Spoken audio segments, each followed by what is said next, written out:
మహిళలు స్వయం శక్తితో పైకి ఎదిగేందుకు రాష్ట్ర ప్రభుత్వం అనేక రకాల కార్యక్రమాలు అమలు చేస్తుందని రాష్ట్ర రోడ్లు, భవనాలు, సినిమాటోగ్రఫీ శాఖల మంత్రి కోమటిరెడ్డి వెంకటరెడ్డి తెలిపారు. కోటి మంది మహిళలను కోటీశ్వరులుగా తీర్చిదిద్దడమే ప్రభుత్వ ధ్యేయమని అన్నారు. సోమవారం రాష్ట్ర రోడ్లు, భవనాలు, సినిమాటోగ్రఫీ శాఖల మంత్రి కోమటిరెడ్డి వెంకటరెడ్డి నల్గొండ జిల్లా కలెక్టర్ కార్యాలయ ఆవరణలో ఉన్న ఉదయాదిత్య భవన్లో నల్గొండ మున్సిపల్ కార్పొరేషన్ పరిధిలోని మహిళా స్వయం సహాయక సంఘాల సభ్యులకు 11.38 కోట్ల రూపాయల వడ్డీ లేని రుణాలు చెక్కులను అందజేశారు. అంతేకాక ఇందిరమ్మ చీరలను పంపిణీ చేశారు. ఈ సందర్భంగా మహిళలను ఉద్దేశించి మంత్రి మాట్లాడుతూ రాష్ట్ర ప్రభుత్వం అధికారంలోకి వచ్చిన వెంటనే మహిళలకు ఉచిత బస్సు ప్రయాణాన్ని ప్రవేశపెట్టిందని, ఇప్పటి వరకు 265 కోట్ల మంది ఉచిత బస్సులో ప్రయాణం చేసినట్లు చెప్పారు. సమాజంలో పేదవారందరికీ రేషన్ కార్డులు ఇవ్వడంతో పాటు సన్నబియ్యం ఇస్తున్నామని, 200 యూనిట్ల వరకు ఉచిత విద్యుత్ ఇస్తున్నామని తెలిపారు. నల్గొండ సమీపంలోని ఎస్ఎల్బీసీ వద్ద 5 కోట్ల రూపాయలతో 2 ఎకరాల విస్తీర్ణంలో మహిళా సంఘాల ఆధ్వర్యంలో పెట్రోల్ పంపు ఏర్పాటు చేశామని, 2 నెలల్లో ఇది పూర్తవుతుందన్నారు. ప్రతి నియోజకవర్గంలో మహిళలతో పెట్రోల్ పంపు ఏర్పాటు చేస్తుండగా ప్రభుత్వమే స్థలం, రుణాలు మంజూరు చేసి రైస్ మిల్లులు ఏర్పాటు చేసే ఆలోచనలో ఉన్నట్లు చెప్పారు. వచ్చే సంవత్సరంలోపు ఇళ్లు లేని నిరుపేదలందరికీ ఇందిరమ్మ ఇళ్లు ఇస్తామని, ఇంకా ఎవరైనా స్థలం కలిగి ఉంటే తక్షణమే ఇందిరమ్మ ఇళ్లు మంజూరు చేస్తామని మంత్రి తెలిపారు.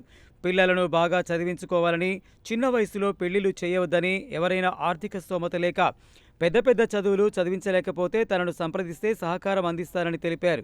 ప్రతీక్ ఫౌండేషన్ ద్వారా బొట్టుగూడ పాఠశాలను 13 కోట్ల రూపాయలతో ప్రైవేటు పాఠశాలలకు మించి అన్ని హంగులతో తీర్చిదిద్దుతున్నామని, త్వరలోనే ప్రారంభోత్సవం చేయనున్నట్లు మంత్రి వెల్లడించారు. ఐటీ పాములలో 50 లక్షల రూపాయలు వెచ్చించి 50 మంది మహిళలకు సోలార్ ప్యానెల్ ఏర్పాటు చేయించామని, దాని ద్వారా వారు ఆదాయం పొందుతున్నారని తెలిపారు. మహిళలను కోటీశ్వరులను చేసే వరకు వారి వెంటే ఉంటామని మంత్రి వెల్లడించారు. జిల్లా కలెక్టర్ బి చంద్రశేఖర్ మాట్లాడుతూ రాష్ట్ర ప్రభుత్వం మహిళలకు ఉచిత బస్సుతో పాటు వారి అభ్యున్నతికి, కుటుంబాల తోడ్పాటుకు అనేక కార్యక్రమాల అమలు చేస్తున్నదని తెలిపారు. ఆర్థికంగా వారు నిలదొక్కునేందుకు వడ్డీ లేని రుణాలను ఇస్తున్నదని, ఇది మంచి అవకాశమని, ఈ అవకాశాన్ని సద్వినియోగం చేసుకోవాలని కోరారు. 2023-2024-25 ఆర్థిక సంవత్సరంలో 2872 స్వయం సహాయక సంఘాల మహిళలకు 11.38 కోట్ల రూపాయల చెక్కులు పంపిణీ చేస్తున్నట్లు తెలిపారు. నల్గొండ పట్టణంలో సుమారు 5 కోట్ల రూపాయలను స్వయం సహాయక మహిళా సంఘాలకు వడ్డీ లేని రుణాలు చెల్లిస్తున్నట్లు ఆయన వెల్లడించారు. 4 మున్సిపాలిటీలలో ఇందిరమ్మ చీరల పంపిణీ సైతం చేపట్టడం జరిగిందని, సోమ, మంగళవారం వరకు వీటిని పంపిణీ చేయడం జరుగుతుందన్నారు. అలాగే స్వయం సహాయక మహిళా సంఘాలకు లక్ష్యాన్ని మించి 165% బ్యాంకు రుణాలు అందించడం జరిగిందని ఆయన వెల్లడించారు. స్థానిక సంస్థల ఇన్ఛార్జ్ అదనపు collector RDO why Ashok Reddy మాట్లాడారు. కాగా పట్టణ స్థాయి స్లమ్ ఫెడరేషన్ అధ్యక్షురాలు జయమ్మ, లావణ్యలు మాట్లాడారు. ఈ కార్యక్రమంలో రెవెన్యూ అదనపు collector J Srinivas, DRDO Sekhar Reddy, MEPMA PD Srinivas, market committee chairman Jupudi Ramesh, municipal commissioner Syed Musab Ahmed, గృహ నిర్మాణ శాఖ పీడీ రాజ్ కుమార్ తదితరులు పాల్గొన్నారు.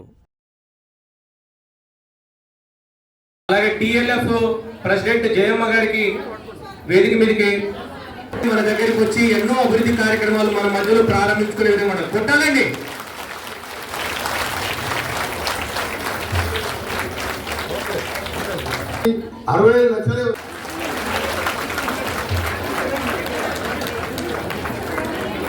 ఆయన కార్యాలయం అంటే గుండె జబ్బు చూస్తాను. ఆయన స్పెషలిస్ట్ అయిన ఒక దళిత యువకుడు కామనీలో ఆయన 5.5 ఏళ్ళు సంవత్సరానికి 2 లక్షలు పెట్టి చదివిస్తే ఇవాళ నేను పోయినా నాకు కూడా ఆయనే చెకప్ చేస్తున్నాడు. ఒక గ్రామంలో స్వీపర్, బోర్డింగ్ ఆపరేషన్ స్వీపర్.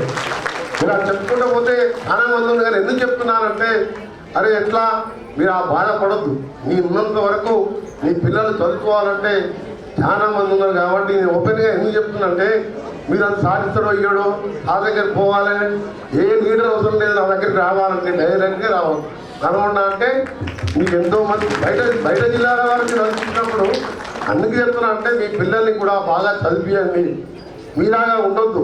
మన పిల్లలతో మన విద్యతోనే అభివృద్ధి అవుతుంది. మన కుటుంబాల వారికి తల్లిదండ్రులే కాదు, ఆ ఏరియానే కాదు, ఆ ఊరు బాగుపడాలన్నా అందరూ చదువుకోవాలి. ముఖ్యంగా ఆడపిల్లల్ని మీరు 18 ఏళ్ళు కానీ పెళ్లి చేసేది బంద్ చేసుకోరి, చదివించండి. చదివిస్తానికి మీ దగ్గర స్తోమత లేకుండా నేను చదివిస్తాను. ఆ పిల్లల్లాగా పిల్లల్ని చూసుకుంటాను. మీ అందరికీ కూడా తెలుస్తున్నాం. ఖచ్చితంగా ఉంటాను.